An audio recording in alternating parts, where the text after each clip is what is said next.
All right, guys. We're back for another family reunion.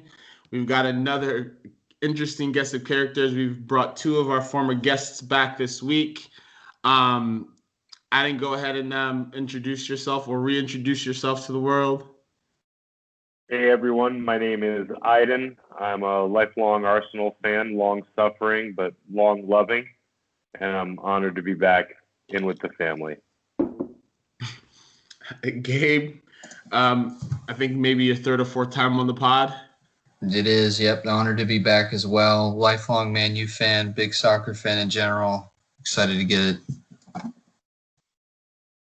Bernard B, go ahead. Yeah, people, what's up, people? I'm back again. Today I'm representing Arsenal and, of course, the homeland, Jamaica. Okay. So, speaking of Jamaica, these past week and a half, 2 weeks have been filled with international football. Probably the highlight of the break, whether it good or bad, was the 6-0 thrashing of Germany by Spain. Yeah, I don't know if it was a crazy performance or what it was, but it was definitely an interesting result. Iden, do you want to touch on that game first and your thoughts? Yeah, it felt like a little bit of everything. Um, it reminded me of Aston Villa from earlier this year, the 7-2, where one team just kept taking and making really good chances that they were efficient on, really could have had more. And then the other team, just nothing was going right for them. I don't want to be too simplistic, but at the same time, I don't know if it's a matter of wholesale changes. Germany does seem to be getting a little bit long in the tooth with some personnel decisions, with some of the ways that they're playing. I've always been suspicious of Yogi Love personally anyway. He's always had a creepy look for me. But and he picks his butt and smells it. I mean, he picks his butt, he picks his nose, he combines the two. He's really creative. A gingerbread. What about you? Did you get to check out the game at all? And what do you think about Joachim Low, and what do you think about the Spain performance? Yeah, I watched it. It's what was interesting is he he decided to play Serge Gnabry as like a false nine for some reason, and they had Timo Werner on the wing, right, which was strange to me. But what's more interesting to me is that he has been in the job for so long in a national team. This is like this is almost like his third cycle, right? And that's very unusual. And then you can see, of course, you see Ozil start complaining. They lose a big game. Guys said they need to go back. I need to get experienced players. But, there's added motivation to that. So, but do I think they need experienced players? They probably do. Because if you watch the game defensively, it could have been more than six. Emmanuel Neuer, he didn't play bad. He didn't cause any of the goals. There was a few other breakaways that he saved, to be honest. So I think they probably need a change of manager, and they're not blending enough youth with experience. They're just going in, especially defensively. They use a lot of youth in terms of the national team, with the exception of the goalkeeper. And the goalkeeper is their strongest point. That's the funniest part about it. So what did you think about Spain's performance? I know you're not a big fan of Sergio Ramos. Spain, are they a good team? Yes. But are they the team of yesteryears with Xavi and Iniesta? No, because they're not at that level. They don't have the midfielder, not even Cesc Fabregas. They don't have that type of player. They don't have that level of players in their team. But are they a good team? They're a team that's evolving, right? But I guess both of these teams are teams that, for some reason, they're still experimenting with what they're doing. So it's not fully a work in progress, but it's just above. Okay, fair enough. Gabe, did you get a chance to watch the game? And well, actually, I know you got a chance to watch the game. What were your general thoughts and takeaways from that game, specific to Germany themselves? So I think the boys hit on most of the points that I would make too. Reinforce a couple of things. Lowe is on his third cycle. It is maybe too long. Maybe it would be good to have a fresh face in there, a fresh evaluator of talent, a fresh evaluator of tactics. I think some of these national team coaches, certainly here in the U.S., we've seen that where they fall in love with personnel, with people who play a certain way, who understand their tactics and the role that they want them to play, and they become wedded to those decisions. Now, I don't know if that's the same with Germany. But I think that given the talent pool that they have, we all know, their B squad is stronger than, most top 15 nations in the world. I mean, that's how good they are or can be. And so, I think that he needs to be a bit more ruthless with his decisions, with a performance like that. You need to make sure that people are accountable, because I think that that's an important distinction for the coach to make. But I also think that Spain, with the way that they play, their technique, their possession, their capability set, we know that on any given day, a team who's not on their game, they have an ability to do that to a team. And so, I think that you got to give them credit for how well they play, but there's also other pieces to that. Spain, I don't know that I would necessarily put them at the top of the list of set piece teams, although I know they've got some good players, in the box like Ramos that you mentioned, but they had at least 2 goals in the box that I saw off corners, which I think is unusual. And Germany ought to be a big, strong team who's able to defend that better than they did. And so, I know Serge got caught on the back post. Those are plays that I think that you got to take a hard look and say, how can we let that happen? I mean, a game can swing on a goal, and you get a couple of early goals like that. And so, given where they were at in the standings, Germany's got to go for it too. And so, when you're going after it and trying to make sure that you close the gap, you have more gaps at the back. And so, those early goals changed the game. And I think that was the result that occurred. So do I look at it and say the world is falling down for Germany? No, not necessarily. And nor do I look at it and say Spain has, reached, back to a peak. I don't think that they're as good as they once were, as we already mentioned. But Spain is still Spain. And they're, at the top of the nation's league groupings for a reason. So, it was an interesting game, but I think it's more an aberration than a trend. Yeah, and to touch on some of the points that you guys made earlier, I look at 2 players that consistently seem to get called on. One is Toni Kroos, and the other is Gundogan. If you look at both of their performances for club over the last, probably 6 to 8 months, I don't think either one of those players are the best alternative or the best choices to go into the Spain side, especially when you're playing at that level, because we've seen time and time again, even at the club level, when those guys are playing up against the elite European competition, they've come up short time and time again. So I think, Gabe, I think you touched on a good point, is that, and so did you, Bernard, that, this being the third cycle, they need some fresh blood. Like those guys shouldn't be. I mean, if you look at Toni Kroos's performances at Madrid, and he has so much of a voice. Every time they win, anytime they lose, anything that goes on, he always has something to say.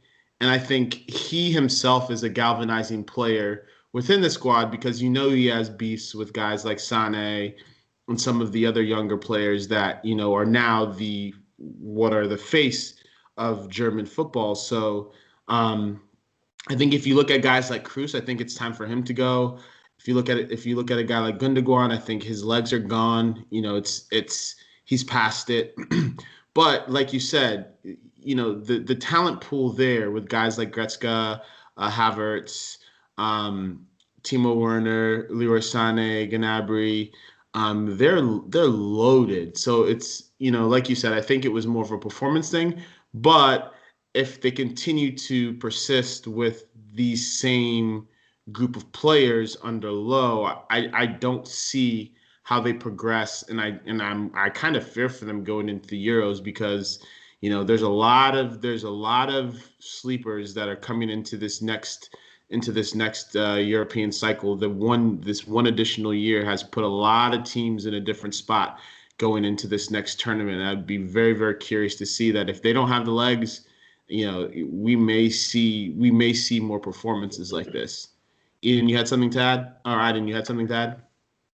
You know, it was funny because Cruz he's lashing out all over the place. He was having a go at Aubameyang for being a human being with personality.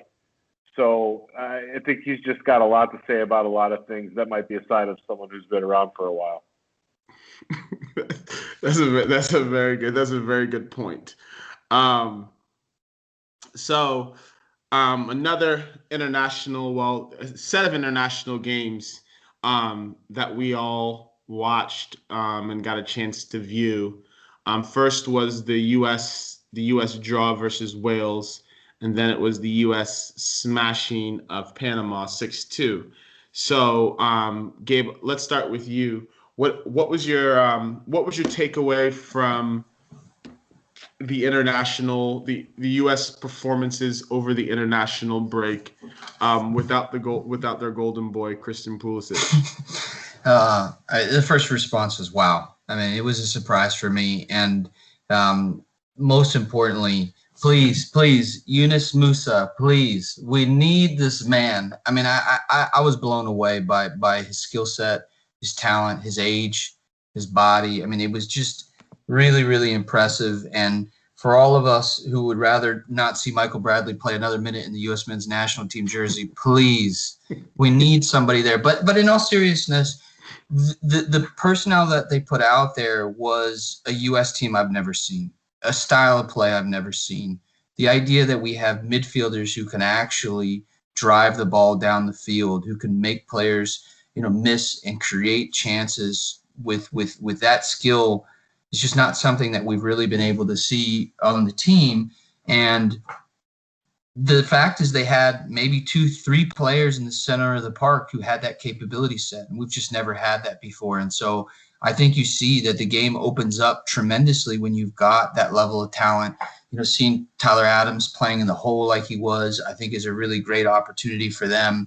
And I'm really looking forward to seeing this next cycle. My only concern is how married is Berhalter to, the people that he knows, like a Jassy Sardes or, the old guard, because we know that the level of play in the MLS is just not the same. And I recognize that the Panama team they played wasn't, the toughest opponent, and even against Wales's B team, they could have and should have done better. But I was as optimistic as I've ever been. I know the sample size is way too small. I'm still not sold on Craig Berhalter, but boy, a lot to be optimistic about from the two games that we saw this last week. You two, I know you have a pretty you've been following U.S. soccer for quite some time, and you've obviously been involved in coaching to some extent. How do you think that the European influence within the U.S. men's national team has helped the actual U.S. national team itself? And do you think that's also a detriment to the development of U.S. soccer? So as Gabe is talking, I'm making a note about, as he's voicing over some of the highlights of this game or these couple of games, and I'm writing down, it's starting to feel like what European or South American big team, national team fans might be feeling like the feeling that when we, my first World Cup was 1986 that I remember. And when we beat Trinidad and Tobago in 1989 to make Italian 90, it was always in the American context about just scratching and just getting to barely that surface. And still there's, to an extent, even though the quality is dynamic in MLS, there's still that vibe. But now you've got a feeling, even though they're young, and even though I don't know if Berhalter's the right guy or the wrong guy, I mean, he did a nice job almost everywhere he's been. He's doing a nice job. You might argue that a guy with that kind of personality, especially with younger guys who are getting big numbers and who are getting big transfer valuation in Europe and this kind of thing, it's making us elite. Maybe he's just the kind of personality to keep him right. But put all that together, man, it's really exciting. It's really exciting. It's starting to become something that I'm not going to put a lot of expectation on just because they're young and just because we have no right to feel ourselves yet, especially against the Panamas of the world, all respect. However, when you look at that talent, when you look at what's possible, when you look at, I don't think, KG, we are doing anything but enhancing the quality and the requirements of kids here to get better, because it's no longer about making elite blue chip college programs anymore. It's not even about making the MLS draft when you're 19 years old. This is about finding your way to Europe by ages 14, 15, 16. And so I think that pressure is only going to keep letting the talent, hopefully it's identified and hopefully it keeps rising. But, you know, there's still a lot of question marks. And I think there's a lot of reasons for those question marks. Ginger, so you being, you obviously playing ball in Jamaica and playing ball in the United States.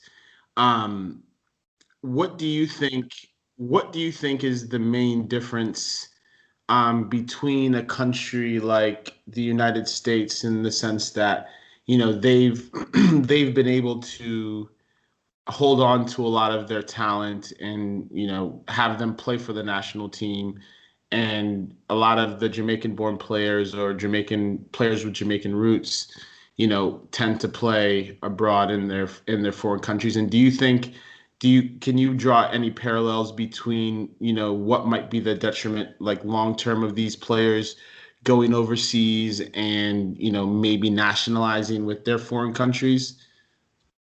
Well, all right. Before I want to answer that, but I want to touch on the US team for a second, if I can. Right? There were some things that I really like and some things that I am a little bit disappointed in. Like, for example, with the exception of Christian Pulisic, we can put him to the side, right? Because we know he's the talisman of the team. I think Gio Reyna is a star. That boy is a player right there. Technically, he's going to be one of the few players that he's going to be the Clint Dempsey, right? And he's a true attacking midfielder, right? That play in between the lines. His touches is excellent and everything. That's on one side. But on the other side, I think Weston McKennie is overdoing it, right? I think he needs to sit beside Tyler Adams and sit and be the defensive base for Claudio, for Gio Reyna, so that kid can express himself and spray the passes like how he used to. Because I watched him, if you watch the Wales game, he was playing in the 10, but Weston McKennie, who he gives you all the hard work, but every time he does the hard work, he tries to do something fancy and lose the ball, right? Same thing against Panama, where in fact they even took, which again you have to question the coaches, that because they're young players, so you want to develop them. I think that midfield three is very good, but then because the US has been known as a workman-like team, they're always a blue-collar team. They're trying to change that to be more technical right now. But because of that, they took, in the Panama game, they took Gio Reyna and put him on the wing, which I don't like that. A player like that has his ability, with his technical ability, he needs to stay behind the striker. That's where he needs to be, so he could spray the passes and have the two defense. In fact, that's how they gave up the first goal. Because Weston McKennie had the ball and he gave it away cheaply, and then they got caught. Tyler Adams fouled someone. They started it fast, and they got a quick cross. Right? Weston McKennie, that is a player to me, because it's obvious that him and Tyler Adams are the future in terms of defensively. And Tyler Adams is someone I've been watching for a long time, since he has been playing for the New York Red Bulls. Right? I really think the coach needs to, which is probably going to be which can be another issue, because the more player you have in Europe is the more you're probably going to need a more established coach. Because think about it, you have a player who's playing that high and that amongst those players in Europe, then you come and then the coach that he's taking instruction from is someone who he's gonna say, well, I don't know if you know enough about football, because they're gonna look down on the MLS and the career of a coach and only coach in the MLS, if you understand what. And that is not me disrespecting the MLS, but that's just the viewpoint that someone would have, right? In terms of the Jamaican situation and players leaving to go play abroad, it's simple. It has to do, it's opportunity, right? A player would think that, okay, if you stay and play for the Jamaica, you're not going to get as much opportunity as you would playing for an England. And it's not just Jamaica, it happens everywhere. And I guess so I'm asking you from your perspective, now that we're seeing such a large percentage of the elite US players moving overseas, do you think, especially with the coach being somebody like Berhalter, we're going to see more players start defecting from the U.S. and joining some of these national teams? Because that's historically been one of Jamaica's biggest issues. So wait, let me answer your question. Are you asking if some of the U.S. players will leave and go play for? Well, there's already probably 4 or 5 U.S. players in the Barcelona academy. There's U.S. players in the Chelsea academy, and these guys growing up in these countries. Yeah, but okay. All what's going to happen is, you see, the players that is good enough to make the U.S. team, they will stay. The first choice is going to always be the U.S., right? If they have a decision to make. If they're good enough to make the U.S. team, they would want to represent the U.S., unless it's a player that has very, very strong roots to whatever country that is, right? Because the opportunity that he's got and the more exposure that he's going to be offered playing for a U.S. than, let's say, any other country is going to be a lot greater than playing for a Jamaica, right? And again, it's not a U.S. Jamaica thing. It's the same thing with like a France and the teams in Africa. Most of those players that, like, even in England, most of the players that end up playing for, like a Alex Iwobi plays for Nigeria, or most of those other players, they play for those countries because they weren't like first choice for the English national team, right? So are they good players? Yes, but not everyone can play for those teams. So, and you still want to play international football, so okay, let me fall back and play for this team. Okay. Fair enough. KG, I wanted to just quickly weigh in on that just because it's something I've been thinking about too. It's actually a really interesting question. And I actually think about a totally different perspective, which is Serginho Dest, which is Serginho has almost no roots to the U.S. We know his dad was an American. We know he grew up in a military base, but he never lived in the U.S. He went, he grew up in the Netherlands, Ajax Academy, superstar, stud. I mean, his talent level is on another level compared to the players that we have in those positions. But the point I'm making is that he made a deliberate choice, even with Berhalter, even with all these things, to choose the U.S. The Netherlands is not a small national team. But I think, in my mind, it was what Bernard was saying, exposure, opportunity, and frankly, I think money. His ability to create career earnings being a U.S. national player with the team that we have now, especially now with all those young studs, the trajectory is better. And I think that you got to look at it and say, wait a minute, you got a guy who would have started for the Dutch team now, and he decided to use the U.S. No, I think so. He's Barcelona's first choice right back at the moment, Bernard. Yes, but part of that is because of the coach, right? So that has a big influence on that. And remember, before Serginho Dest, before he actually decided to come for the U.S., I think he had like a tryout or something with the Dutch team, right? There was some form of conversation or meeting there, and he wasn't guaranteed a spot, which is the same thing we're saying. If you're not, it's not, I'm not going to say he was rejected, but he wasn't a guaranteed guy on the Dutch team. So this wasn't a bad fallback job for him. Gabe, can you finish your point? No, I think that's it. I think Serginho looked at his career and thought, where could I maximize my exposure, my earnings, my fame, and my fortune? And the U.S. is a bigger market. The U.S. has money. The U.S. brings a lot of opportunity that even a big European country apparently couldn't provide. I was surprised by that. And, Bernard, I think it's interesting about coach, but these coaches they had are all Ajax coaches. They all play the Dutch style, right? They all grew up in that way. And so you may be right that they didn't guarantee him the same thing that Berhalter did, but it's not that he didn't know, Koeman as a coach. It's not that he didn't know these players and these teams. Like, he chose something that's the harder path, right? There's no way that Serginho knew all the players that were in the U.S. pool because he didn't grow up there. He wasn't playing with them. He made a very, very outsider choice, and I'm thrilled that he did. And so I actually think Kevin's question is an interesting one, but I think we'll see more defections from other countries, and I'm hoping it starts with my man Yunus because we need him. Idin, do you have anything to weigh in on this topic? It also is going to come down to players that have those relational or family ties. So you got to be kind of lucky in those ways. When you think about it, there was a time when Pierre-Emerick Aubameyang was well and fully qualified to play for France, and he elected to represent Gabon. And there are so many cases like that where, for their own reasons, they don't take what on paper you would think is the bigger, better opportunity. Definitely will come down sometimes to where they were in their development too. But yeah, it's a bit of a crapshoot.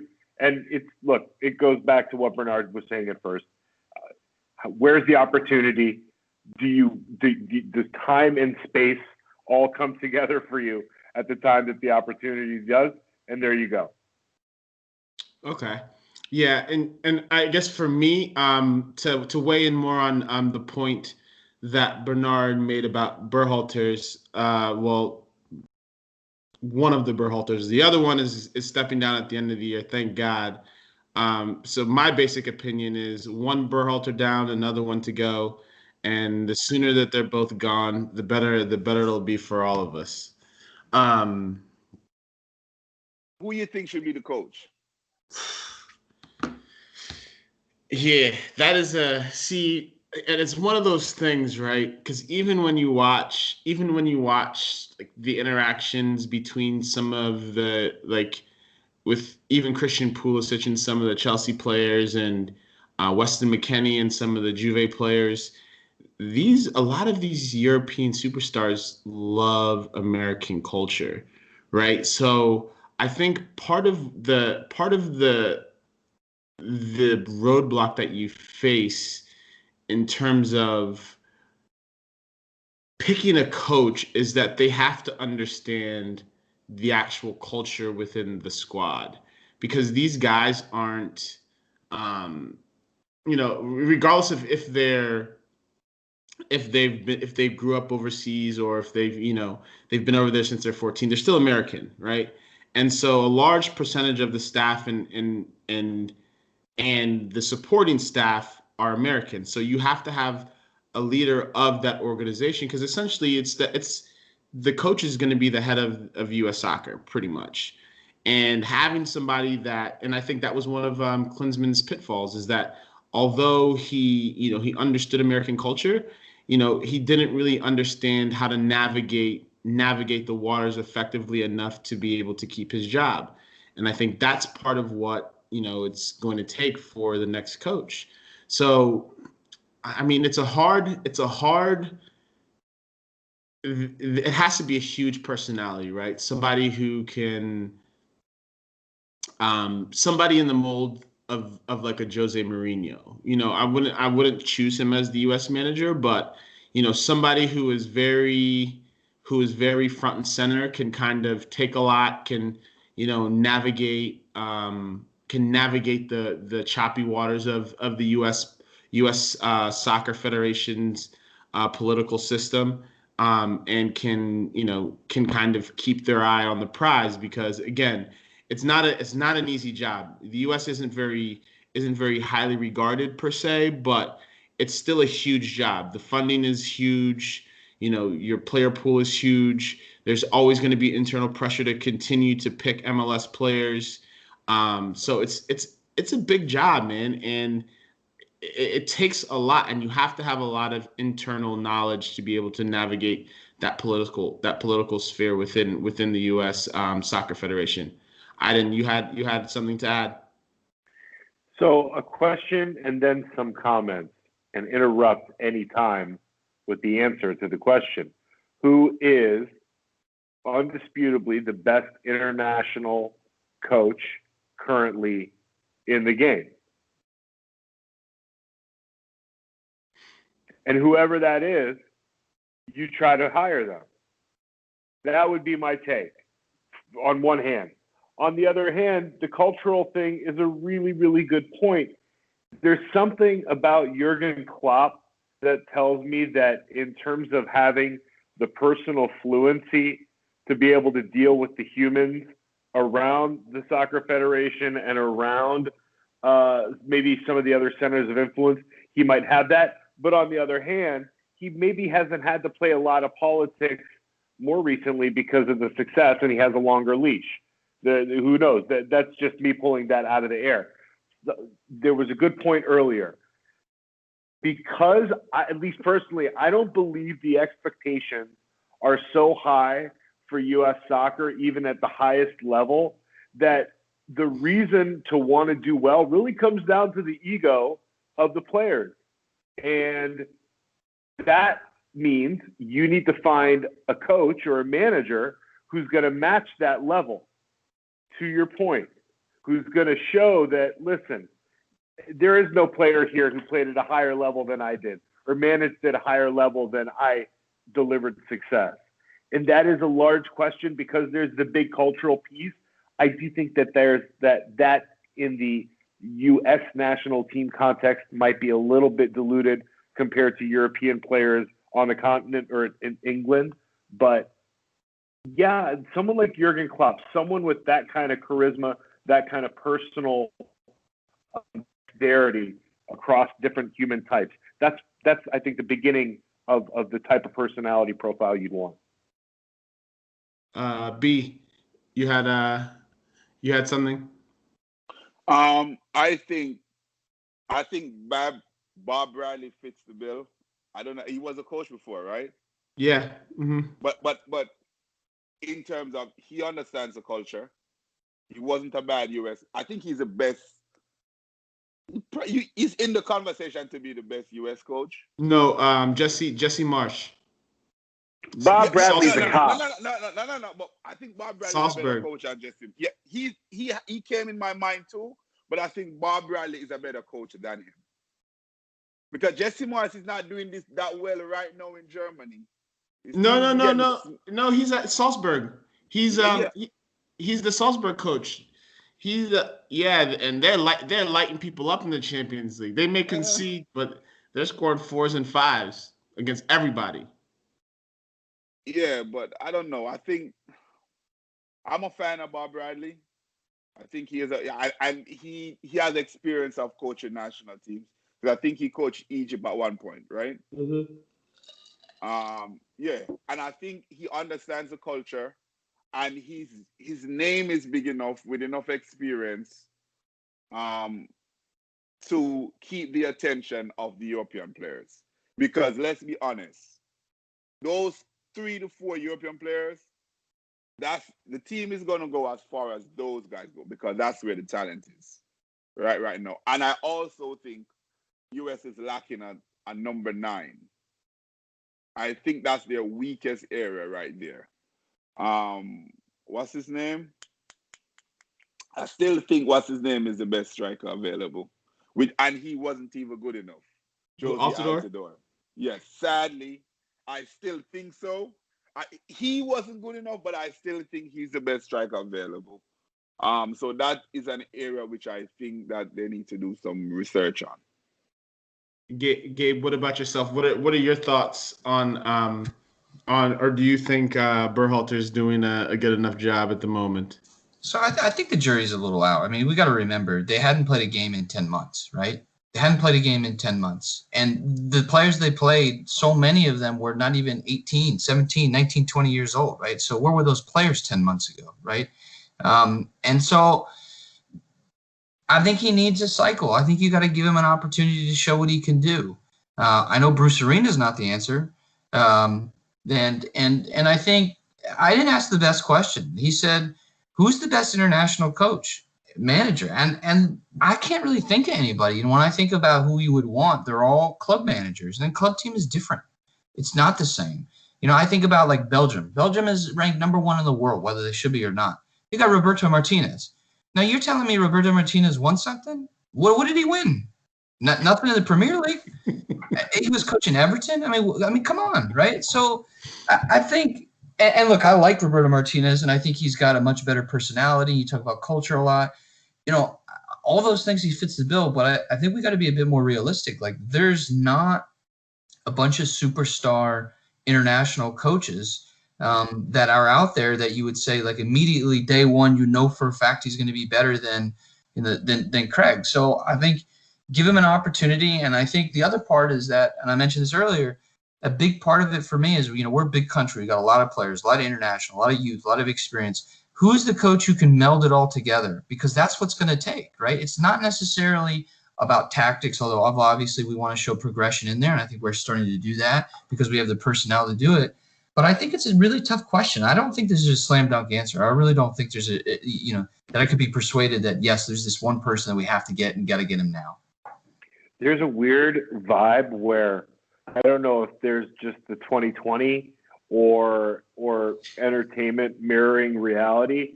You could argue that a Ted Lasso figure might just be the person. Why? Because they don't necessarily need to know the game. They need to know leadership, and they need to understand humans and how to lead them and how to guide them and how to motivate them, if we give him that best assumption. That's too funny. I appreciate the Ted Lasso reference. That's a good one. All right. So to continue on the trend of international soccer, Olivier Giroud is now 7 goals away from being the all-time scorer of the French national team. I mean, when you think of Olivier Giroud, he doesn't really. He's never anyone's first choice at striker, but the guy is everywhere he goes. He seems to score goals. He is Deschamps' first choice. He comes to Chelsea, he scores goals. He was at Arsenal, he scores important goals. Obviously, in the World Cup, he's a World Cup winner. They're on their way to being one of the favorites in the Euros next summer. Why is it that Olivier Giroud, for as many people in the game that rate him so highly, why does he always seem to find himself on the bench? B, you want to start with this one? 2 things. One, because he's not pleasing on the eye in terms of his quality of play. He doesn't have the silk and the guile, right, as certain other players. And he's being compared to all the number 9 strikers from France that all has the silk and the guile, right? He has the numbers and he has the trophies, but he doesn't have that, that what those players have. And he's not being, and it's not only about the national team. But when you're going to compare the French players, sadly, they're going to compare them in terms of the national team and what they do for the club.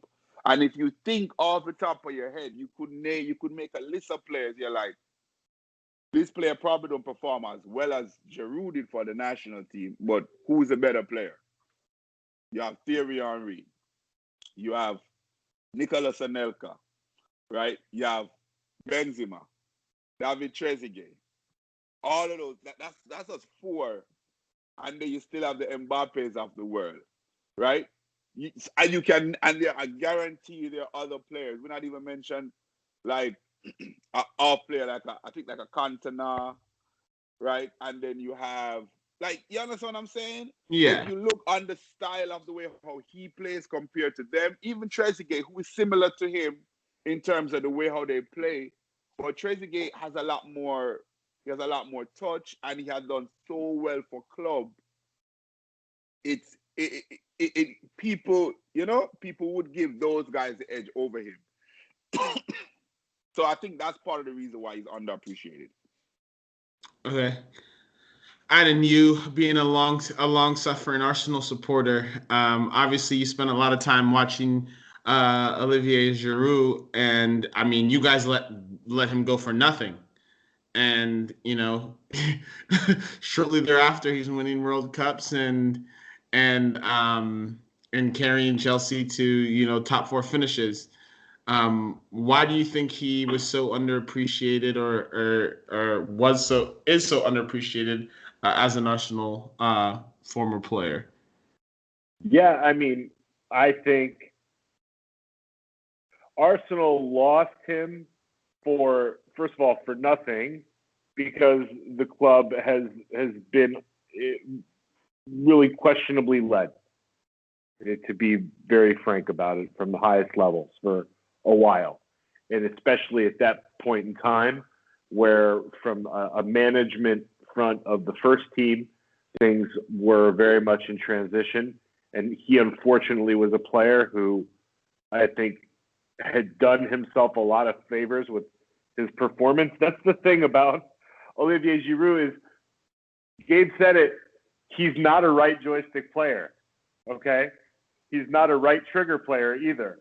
But he is so forgiving to his teammates with his hold-up play, with his technical ability, especially on the first or the second touch, with his striking ability inside the box. When a team is having a hard time, think about how often the effort is just going to be, listen, get your fast guys down the line and try to throw some crosses inside the box. Olivier Giroud is the kind of player that is so forgiving chances because he was so efficient inside the box. And when you think about go beyond Chelsea or before Chelsea, before Arsenal, when he arrives, he's, try to remember, supposed to fill Robin Van Persie's spot. That is a big ask for a non-flair, not traditionally charismatic player, at least when he arrived. So big respect. And yeah, he was underappreciated. Even when you named the list of the French strikers, by the way, my favorite player of all time, Thierry Henry, is on that list.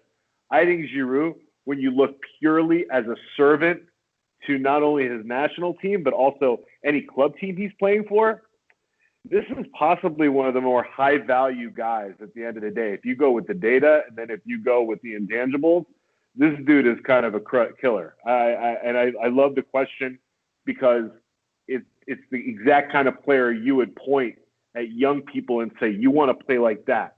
Even if you don't necessarily have the gifts that he has physically, you go try to play like that. And that's a way to go.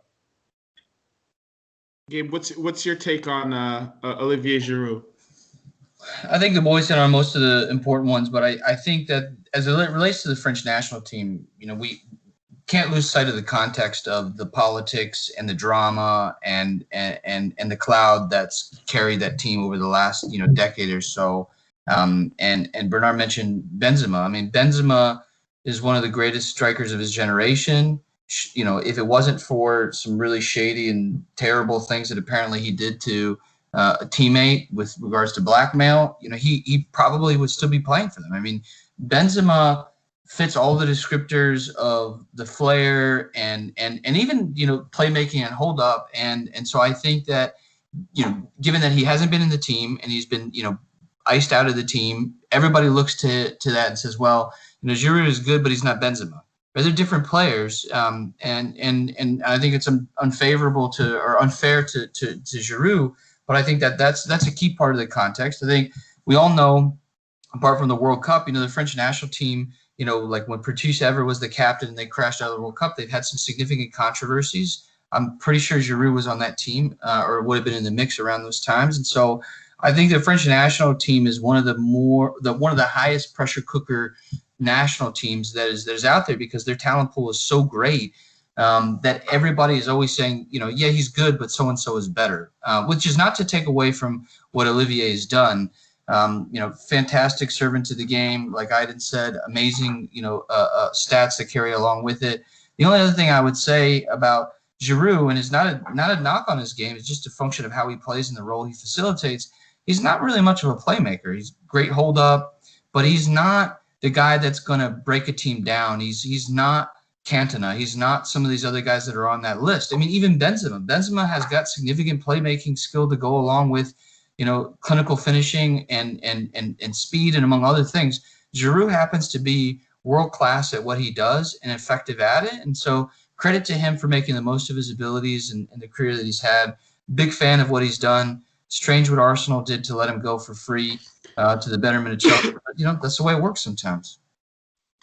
See where I tend to disagree with Gabe on your last statement is that I think he actually is a playmaker. He's just a different type of playmaker.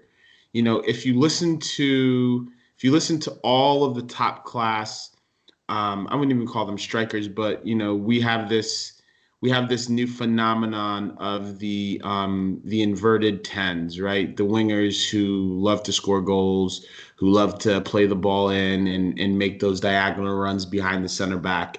They all love playing with him, right? Because he's a wall. You give him the ball and it comes right back to you, right? And so it's like one of those things where I think what he provides, if you really think about it, there's not very many other players who provide that same exact type of service, right? It's different than your Benzema. It's different than your traditional number 9 because he's not gonna dribble past one or two players. You're gonna play the ball into him. You're gonna make your run, knowing that you're gonna get the ball back. So he's a different type of playmaker in my mind, and I think one of the biggest things, if you really think about it, how many memorable goals or beautiful goals has Giroud been involved in? Because if you really think about it, it's that one touch around the corner, it's that heel, it's that header down, it's that chest back to the player. So it's like one of those things where one, he scores beautiful goals, and he's usually, when you get that one touch, bang. Like he's usually the fulcrum of or the start of those type of movements. So as a player, I think part of it is he's obviously a physically bigger guy, so he's not as quick. He's not, it's not going to be as pretty. He doesn't run particularly gracefully, so it's like when Giroud's there, Giroud's there. And I think that's kind of, that's part of what has done him a disservice. Bernard, did I came to you on this already? Perfect. All right. So Nations League. Interesting thing. Over the last week and a half, these guys have played 3 matches. And I think the final set of matches were today. And these guys are going back to their leagues. Premier League starts Friday or Saturday? Do they have a Friday game this week? You're on mute, Bernard. Probably not. Okay, well, kickoff is 7:30 Eastern time on Friday. So these guys will have essentially some of these players will be coming off of a flight probably tomorrow morning and right straight into training, maybe a day or two of training and then the games. Is the game getting to an unreasonable point expecting these guys to continue to play essentially 3 games a week for the last year and a half, 2 years consistently? B, you want to start off with this?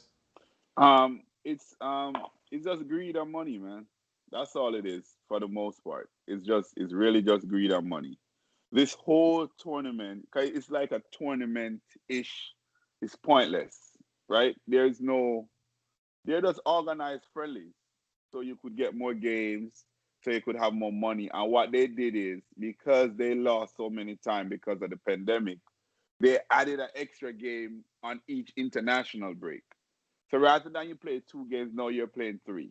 England played today. Today's Wednesday.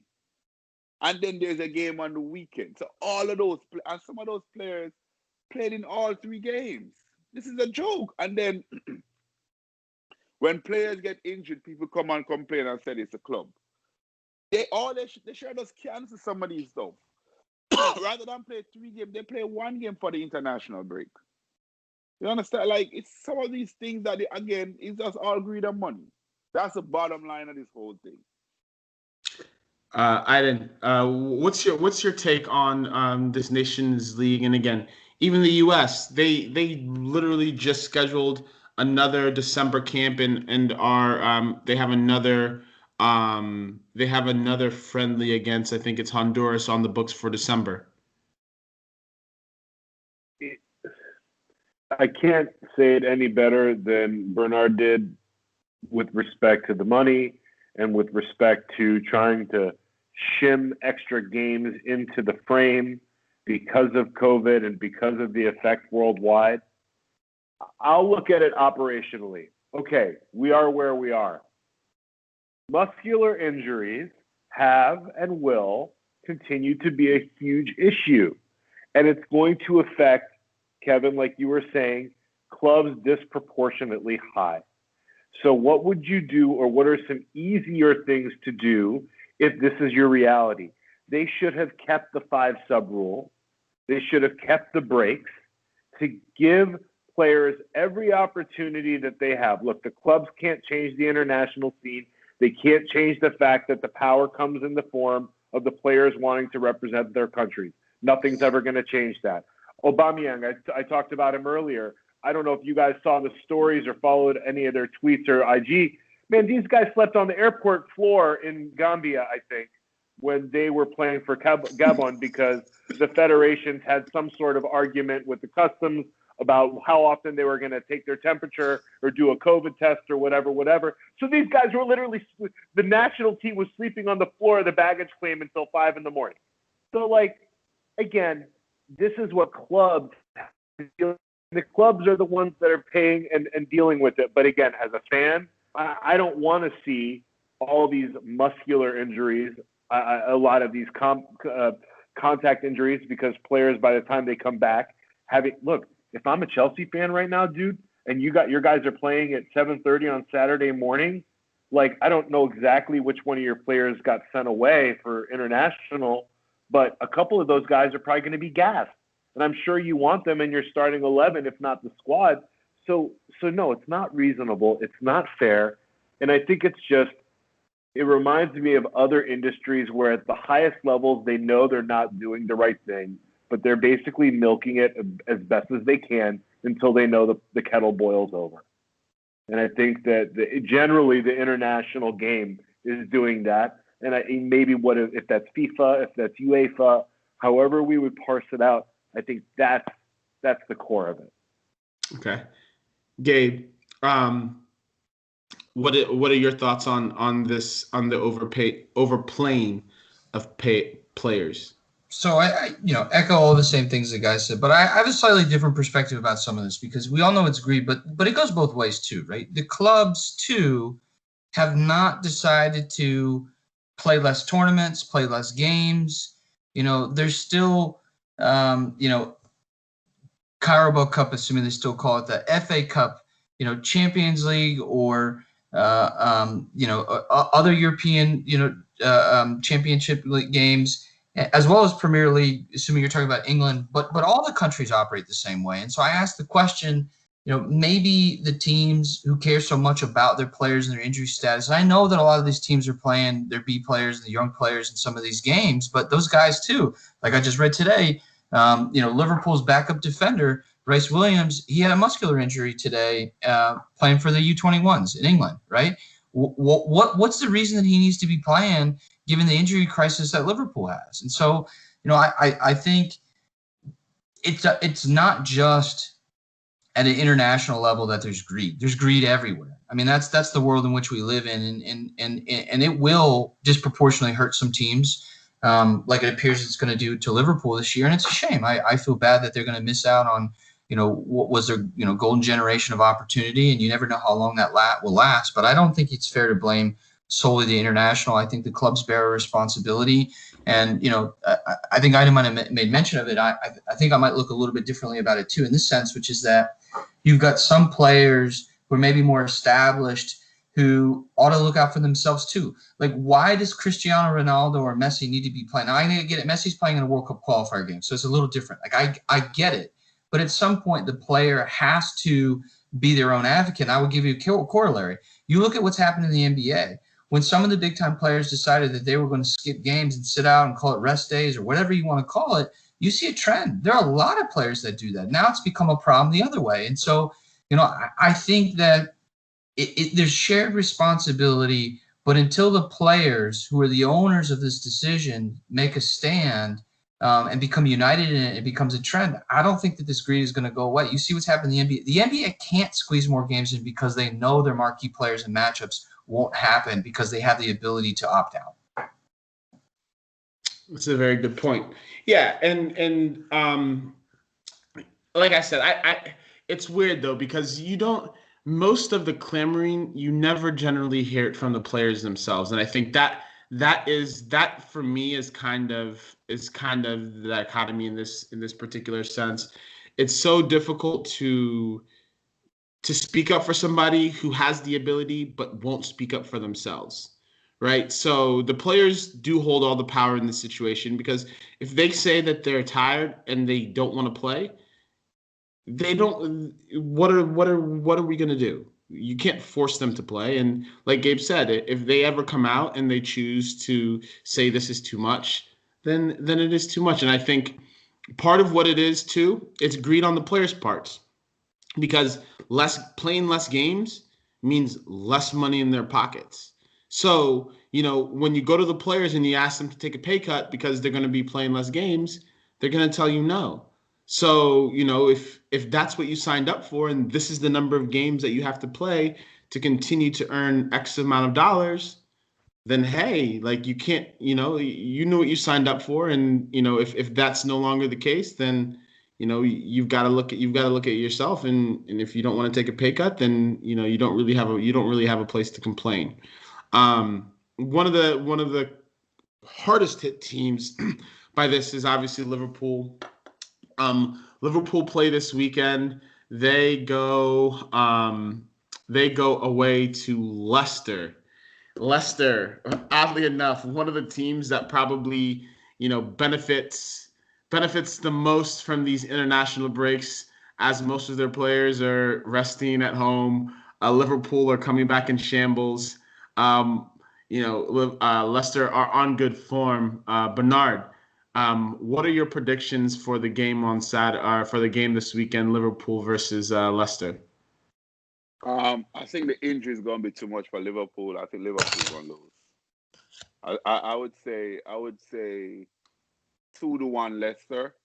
I think after this weekend, by next week, Liverpool will adjust a little bit better to all the injuries, but I just think it has reached the boiling point in terms of injuries. I don't think they can cope with all of the injuries, right? And we know what Leicester is going to do, right? They're going to sit back and wait and kick it over the top for Vardy, and he's going to punish them. So 2-1 to Leicester.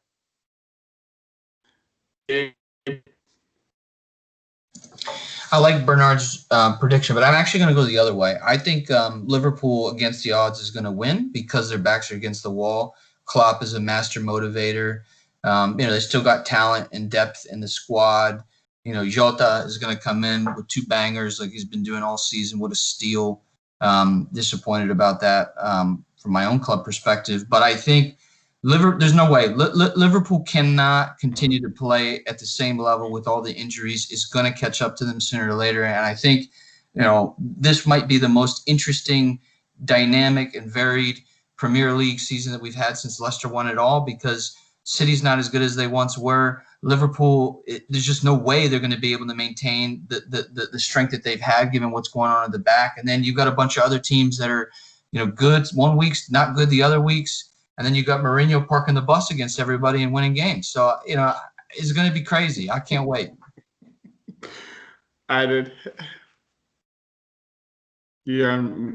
I think both of those takes from Bernard and Gabe probably covered it with respect to Liverpool. I'm leaning towards the bounce back factor of the backs against the wall from the champs.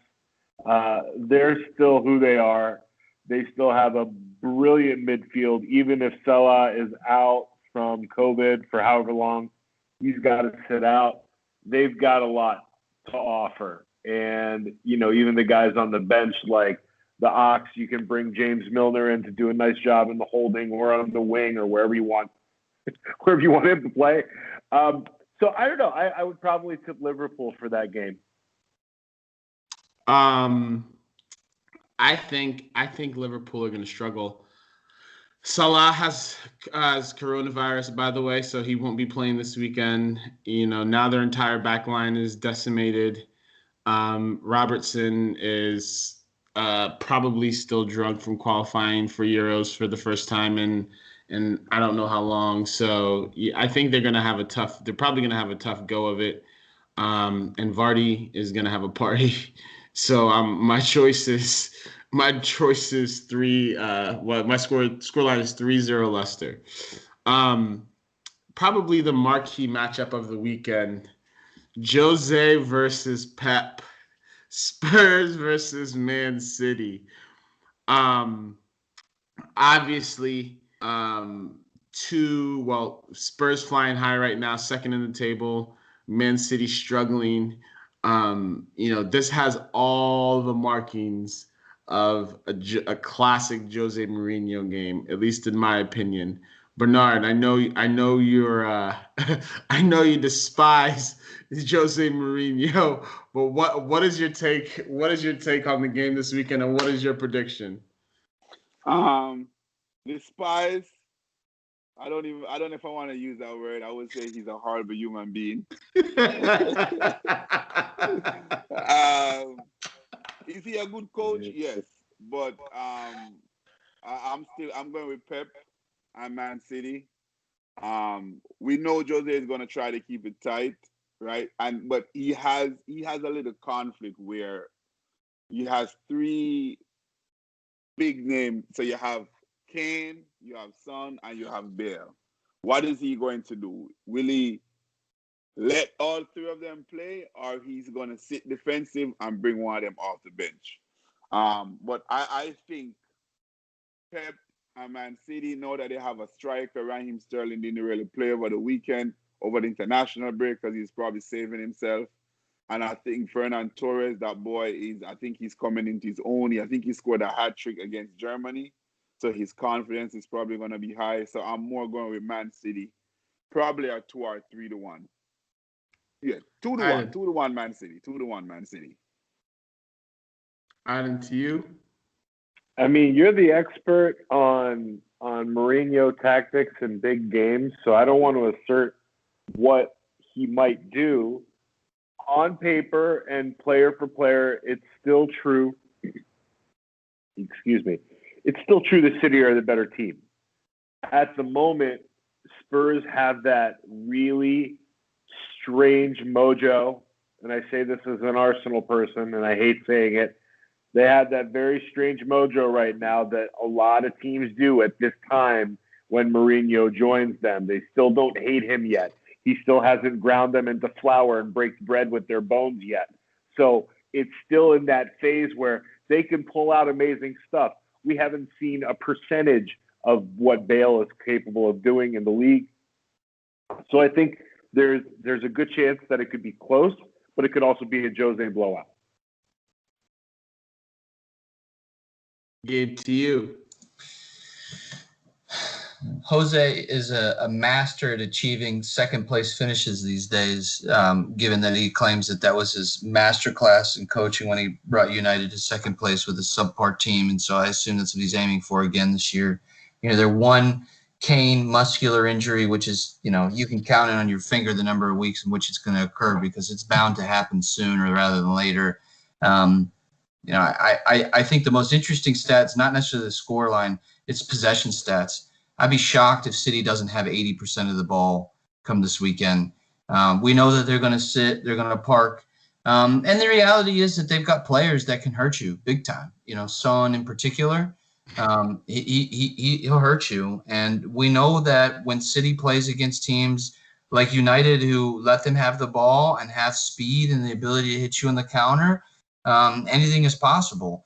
And City is just not as lethal and as dominant as they once were. And I think that those counters are far more effective than they were before when teams were so afraid of them. So reluctantly, I think that Jose is going to pull another one out. But it could easily be 3-0 City. I mean, City's getting Jesus back. Sterling's fresh. Torres is on fire, like we talked about. So, I think City is at a place where, they might be reaching their form. They haven't yet reached at the season. And so I'm curious to see what the rest of the season holds for Pep. I'm gonna back Jose on this one. Okay. So for me, I think if you look at the physicality, the difference in physicality between the two teams, and just the Son and Kane, that partnership is terrifying. You add a fit Bale into the mix. I think, we know what City struggle at, and this lines up perfect for them. And that mystique around the Pep's teams, I think that once that fear factor is gone, they look very, very pedestrian at times. And I just fear for them because we saw what they did to Southampton. We saw what they did to Manchester United. They're one of those teams that if they catch you 2 or 3 times on the break early, it's going to be a long, long day. And I know that City struggle with that. But I have a hard time believing that Jose is going to set up his team in the same way. And so that's why I think it'll probably end up being a 1-0 win for Spurs. I think he's going to call the dogs back. They're going to sit deep for most of the game. Then, like Bernard said, he's probably going to bring on a substitute late, and they're gonna hit them for one, and then drop right back into their shell. Last game that we'll cover, very, very interesting, a very, very interesting game.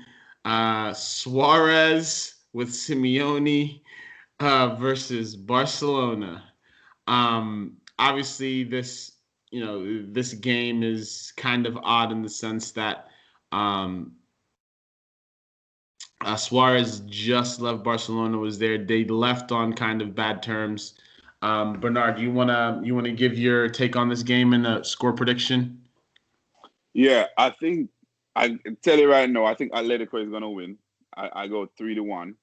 Because I think Barcelona is a club in turmoil. They had a few wins that covers up the crack a little bit. So every time they win, the media is gonna be tapered down. But once they lose a game, Barcelona is a club. It's like you're walking on eggshells right now. You just need one thing to happen for everything to just blow up.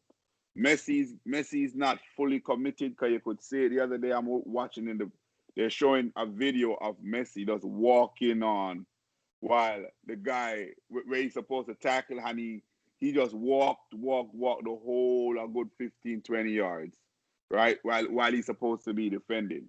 I think they're a club in turmoil, and I think Suarez is going to play with that motivational factor, trying to prove something to them, right, of why they got rid of him. Well, let me just jump in real quick, because Suarez, I think they reported today, maybe yesterday, he's out. He's not playing this weekend. Yeah, yeah, I thought that was the case. I don't know that it changes the prediction, because it doesn't change the prediction for me at all. Barca is in turmoil. Messi, I think, was complaining again today or yesterday that all the problems at Barca are always his fault somehow. He clearly lacks motivation. My fondest Messi memory is the thrashing he had in the Champions League against Bayern this past summer. I mean, just the languid nature of his track back is just something I'll remember for forever. But one of the things I also read was João Felix is considered apparently the best player in La Liga, and he's been on form. I think he scored at least once over the international break. We know that Simeone is a great coach. They're hard to play against. They've got good players, but they're also missing the Arsenal loanee. I think he's a loanee, Torreira. He's also out. So I don't know how big a factor these players who are missing time will be. I know that they still got a decent bench given some departures this year, that they should still be able to step up. But I'll leave you with one other item, which is that, and look, no disrespect to Conrad De La Fuente, but you've got a player, the U.S. national player, who I think is like 18 years old. If you watch the Wales game, hopefully he's got promise. I've seen him play in the U18 World Cup tournament. But this is a player who's getting some sort of regular bench minutes for Barcelona. And we've got to call it what it is. He's just not that good. Barca, with the pay cuts, the lack of signings, the age of the team, from week to week, unless they got Messi magic, I'm going to predict that they're going to have a very, very long year. And against top teams in La Liga, I'm not sure that I'm going to predict a win for Barca in any week, given the state of the team at this point. Idin? Barca have no leadership. It's going to be a major problem as they go through the season. You guys said perfectly what's going to happen on the pitch, based off of not only their most influential players, but the other players that kind of look to him and others and are going to look and wonder, what am I doing here? And it doesn't take a lot for a club to lose elite status. And believe me, I'm an Arsenal fan. I know. I get it. So when it comes to the game, it's almost a no-brainer. Atletico's a machine. They have a proper system. They do have the best player in the league. I think Gabe hit it on the head with João Felix. And, they generally are hungrier and they're more organized. And again, if Barcelona is leaderless, it kind of doesn't matter how they line up, who's in form on the field and any of that. It's going to be a long season. And frankly, they deserve it because they're arrogant. Hey, can I just jump in with one other stat? Because that was really interesting. I think it was announced yesterday, head of La Liga. I actually didn't even know this, that there's a salary cap in La Liga. And not only is there a salary cap, but this is crazy to me, each team has their own salary cap. It's not like in the U.S. where every team is working off the same salary cap. So Barca and Real have the highest salary cap of the clubs that are there. But Barca is taking, I want to say, almost 30% reduction. I think it was like $200 million reduction in salary. Yeah. So they're going to be asking players for a salary cut who are already pissed off at the club. And then I asked this question: how do you go and sign new players when you need to spend money that you don't have because of a hard salary cap? I think Idin might be right about, losing elite status. I am very concerned about the future for Barca. I know they've got a great academy, great youth players, but they don't have money. And there's no quick fix. And to harp on that point also, Gabe, I think one of the interesting things with Barca is that, they over the years, they've become so Messi dependent, right? And as a club, we spoke about this last season, and they haven't started planning for the Messi departure. And you see that in the players that they've signed and the amount of power that he wields still at Barcelona, knowing that he's on his way out the door. And I think it's one of those things where I've talked about it over the years, that when your organization or your club becomes beholden to one individual, it is always going to end poorly. It is always going to end poorly, because once that individual fades, there's no way back. The club is left in shambles, and the remnants of what they've left, the wonders of yesteryear will attract people to the club and say, "Oh, I can fix this," because that's the nature of athletes in general. They think that they can turn water into wine. So I think, once he's gone, I think we're going to see a drastic drop in the quality and the stature of Barcelona. And I wouldn't be surprised if it started this weekend and they get thrashed. Bernard? Yeah. The thing, see, what both you and Gabe said, it's interesting because now Barcelona have a decision to make. Are they going to try it because of the way it's structured. Are they going to sell Messi in January to not lose him for nothing? Are they going to wait until the summer and he walks away with them receiving no money for him at all, right? And another thing with them is that they're having issues at center back, right? Where they start playing Frankie De Jong at center back, and because of that, then they're gonna be weak in midfield, because then you have Piqué, who is not Piqué, Busquets. Who's 85 years old and can barely run. He can barely walk, much less run, right? So I think Atletico is gonna win, not because Atletico is that great. Are they a good team? Yes, but I think they're gonna win because Barcelona is in shambles. I think it's more because Barcelona is in trouble than because Atletico is that good.